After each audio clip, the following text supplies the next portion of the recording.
So for those of you who've already seen my woolen, I'm now going to do my worsted. And the worsted is kind of tricky. For one thing, you have these Wolverine claws. You can kill somebody with these things. They're so sharp. These ones cost me $165, and they're the small set. You can make your own, but you have to be good with tools. And I mean, they make it sound so simple and easy, but the guys that make these are like engineers. Like, I don't know, they're just amazing. And because it has to be mathematically done. Because look at that. Do you see how precise that is in the way that those tines were put together? It's a big deal. So these make worsted, which means that all the fibers lay on top of each other like this. So when they slide out, you can get a very thin fiber, a very thin yarn, and it holds together like thread. It's very slim. It's not a lofty yarn. So I like these, and let's see. Here's the flicker brush again. The flicker brush is used. Okay, so this is why I have a problem with worsted. Every time you take a piece of wool, it needs to stay with its companions.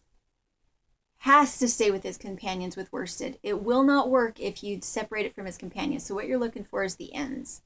See the ends? Those ends I'm going to separate from the other ends and make sure that I got all of them. Did I get all of them? Look for all of them. Did I get all of them in that batch? Yes, I did. So there's the cut end.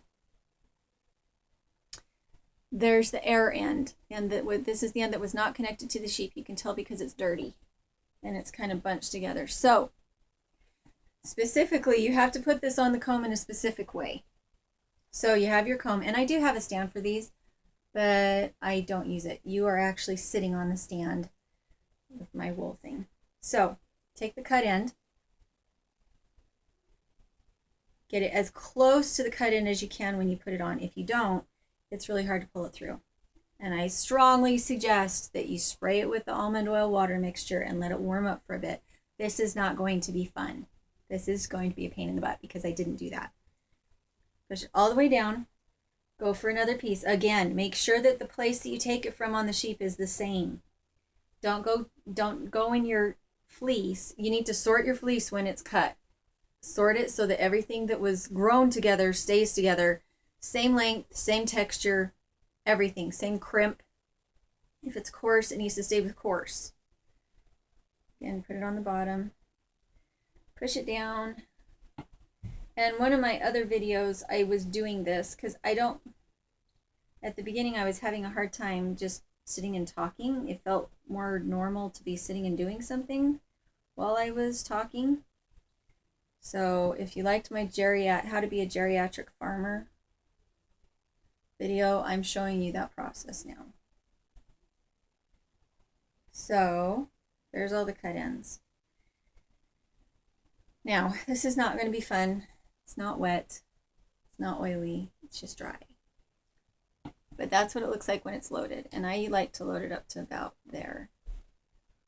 So I'm going to squirt it because I didn't squirt it previously, and I should have.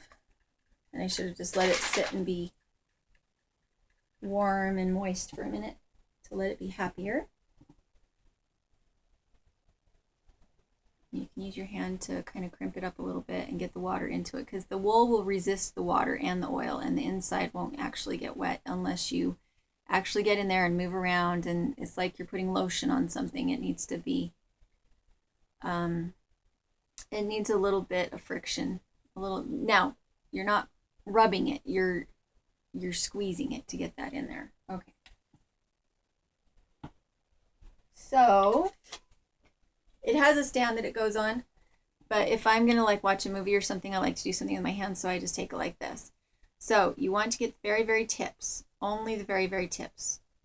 You don't just get the very, very tips. You're just sitting there having a war with yourself, trying to pull it off one, and the other one doesn't want to give it.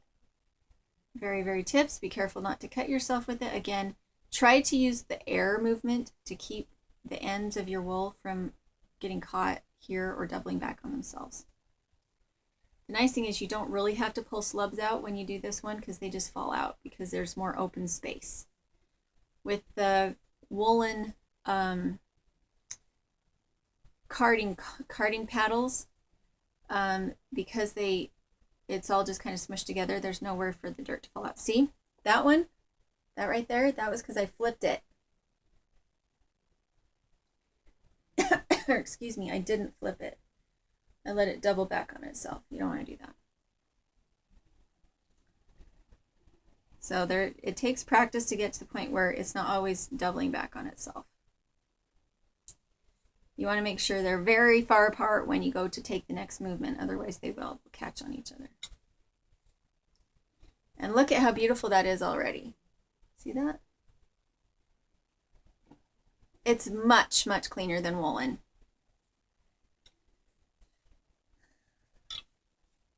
And then you switch hands.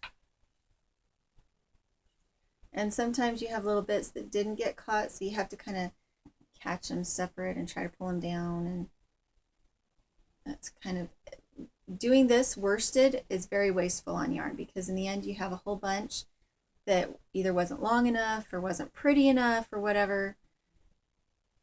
It's a much more judgmental and wasteful way to prepare your wool. So when you have waste that comes off of this, a lot of times use it for your woolen spinning and just go card it onto your carding combs, unless it's filthy, and then you probably don't want to do that. But you can still felt with it. You could felt with it or use it as stuffing for toys or hair on dolls if you like to make dolls. But see, I'm not going to be able to get that up. See that? I won't be able to get that up, so I just have to pull it off. And see how dirty it is? Can you see how dirty it is? So that's one of the reasons I don't like to use it, is because these get it really, really clean.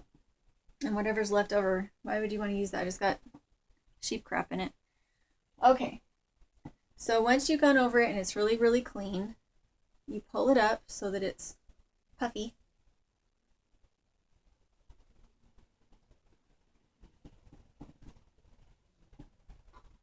And you do it again, because if any of it didn't pull through, then it's going to be really hard to pull it off when you want it to pull it into its roll-ag.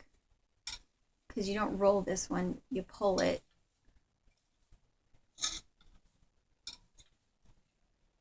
And this one is a little harder on your wrists. It's a little more violent than the paddles. And yeah, you always have to vacuum really good when you've done this, because you get all sorts of little dirt. Even, yeah, you get lots of little dirt and manure in it. So, see how much is still on there? I don't know if I'm going to be able to get it off. So once you're down to that point, pull it up again. Hopefully you can get more off, but it might just be short enough and stuck enough that it doesn't want to come. But pulling it up away from the base does definitely help.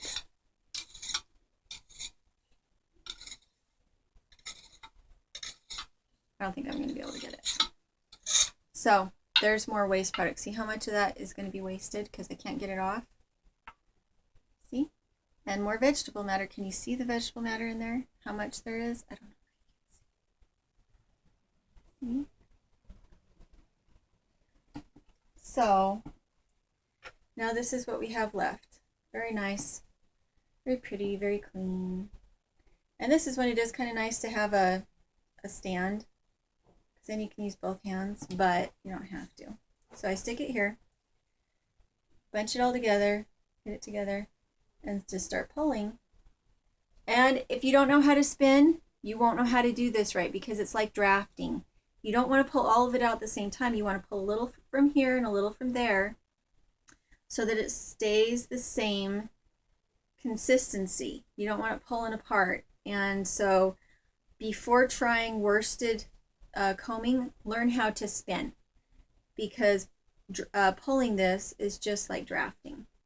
And if you don't pull it out right, it's hard to spin off of it. And so it's kind of a waste, especially where these combs are a little more expensive.